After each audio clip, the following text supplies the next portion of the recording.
ഞാൻ ഈ പരിപാടിയിൽ എന്നെ ക്ഷണിച്ചിരുന്നു. ഇന്നലെയാണ് എന്നെ ക്ഷണിച്ചിട്ടുണ്ടെന്ന് ഞാൻ അറിയുന്നത്. 24 മണിക്കൂർ മുമ്പ്, ഇന്നലെ ഈ സമയത്താണ് അറിയുന്നത്.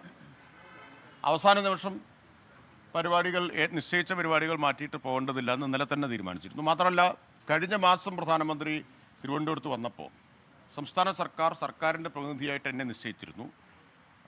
പ്രധാനമന്ത്രിയുടെ ഓഫീസും എന്നെ, കാരണം എൻ്റെ വകുപ്പുമായി കൂടി ബന്ധപ്പെട്ട പരിപാടി ആയതുകൊണ്ട് ക്ഷണിച്ചിരുന്നു. അപ്പോൾ ആ നിലയിൽ പ്രധാനമന്ത്രിയുടെ ഓഫീസ് അനുവദിച്ച ഇത്തരം പരിപാടികളിൽ പങ്കെടുക്കുന്ന VIP-കൾക്കുള്ള പ്രത്യേകമായ പാസുമായിട്ട് എത്തിയപ്പോൾ SPG ഉദ്യോഗസ്ഥർ എന്നോട് ആധാർ കാർഡ് കാണിക്കണമെന്ന് ആവശ്യപ്പെട്ടു. അത് ഞെട്ടിപ്പിക്കുന്നതായിരുന്നു. കാരണം പ്രധാനമന്ത്രിയുടെ ഓഫീസ് അനുവദിച്ച പ്രത്യേക പാസിന് പുറമെ ആധാർ കാർഡ് എന്ന് പറഞ്ഞാൽ അതൊരു അപമാനിക്കലാണ്. ഞാൻ പറഞ്ഞു സൗകര്യപ്പെടില്ല.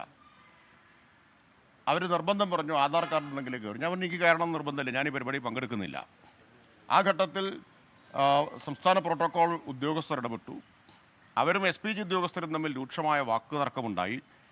ഞാൻ പരിപാടി ബഹിഷ്കരിക്കുകയാണ് എന്ന് പറഞ്ഞ് തിരിഞ്ഞു നടന്നു.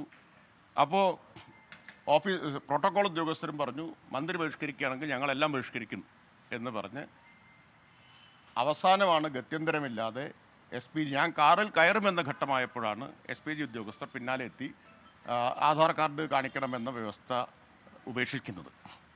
അന്ന് അതൊരു വലിയ രാഷ്ട്രീയ വിവാദമാക്കി മാറ്റണ്ട എന്നതുകൊണ്ടാണ് പിന്നീട് ഞാനിതിനെക്കുറിച്ചൊന്നും പറയരുത്. പക്ഷേ ചില മാധ്യമങ്ങളത് വാർത്ത കൊടുത്തിരുന്നു.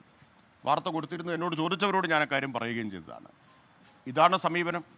അതുകൊണ്ട് അതിനൊന്നും നിന്നു കൊടുക്കാൻ സൗകര്യമില്ല എന്നതുകൊണ്ട് ഇന്നലെ തന്നെ ഞാൻ തീരുമാനിച്ചിരുന്നു ഞാനിതിന് പോകുന്നില്ല എന്നത്. നമുക്ക് ഒരുപാട് പരിപാടികൾ മണ്ഡലത്തിലുണ്ട്, ധാരാളം പരിപാടികളുണ്ട്. അതെല്ലാം കളഞ്ഞ് ഇതുപോലുള്ള അസംബന്ധങ്ങൾക്ക് നിന്നു കൊടുക്കാൻ സൗകര്യപ്പെടില്ല എന്നതുകൊണ്ടാണ് ഞാൻ നേരത്തെ തന്നെ തീരുമാനിച്ചത്. ഇത് ഇടുങ്ങിയ രാഷ്ട്രീയം, ഇതാണ് BJP മനസ്സിലാക്കണം. ഇടുങ്ങിയ രാഷ്ട്രീയം. ഇപ്പം ദേശീയപാത എങ്ങനെ യാഥാർത്ഥ്യമായത്? ദേശീയപാതയ്ക്ക് ഇന്ത്യയിലെ മറ്റൊരു സംസ്ഥാനത്തോടും മുന്നോട്ട് വയ്ക്കാത്ത ഉപാധി മുന്നോട്ട് വെച്ചവരാണ് ഈ ഗവൺമെൻറ്, കേന്ദ്ര ഗവൺമെൻറ് എന്ന് ഓർക്കണം. അവർ പറഞ്ഞു നിങ്ങൾക്ക് ദേശീയപാത ഉണ്ടാക്കണമെങ്കിൽ ഭൂമി വിലയുടെ 1/4 നിങ്ങൾ വഹിക്കണം. 5580 കോടി രൂപ കേരളം എണ്ണിക്കൊടുത്തത് കൊണ്ട് മാത്രമാണ് ദേശീയപാത ഉണ്ടായത്. ഇന്ത്യയിലൊരു സംസ്ഥാനത്തിനും ഈ അവസ്ഥ ഉണ്ടായിട്ടില്ല. ദേശീയപാത ആരുടേതാണ്? ഇന്ത്യ ഗവൺമെൻറ്റിൻ്റേതാണ്. ആരാ നിർമ്മിക്കേണ്ടത്? ഇന്ത്യ ഗവൺമെൻറ്റാണ്. കേരളത്തിൻ്റെ കാര്യം വരുമ്പോൾ മാത്രം നിങ്ങൾ പണം തരണം എന്ന് പറഞ്ഞാൽ ആ വിവേചനം എല്ലാ കാര്യത്തിലും തുടരുകയാണ്. ആ വിവേചനം ദേശീയപാത നിർമ്മിക്കുന്നതിൽ മുതൽ അതിൻ്റെ ഉദ്ഘാടന ചടങ്ങിൽ വരെ കാണിക്കുകയാണ്. അങ്ങേയറ്റത്തെ മര്യാദയില്ലായ്മ.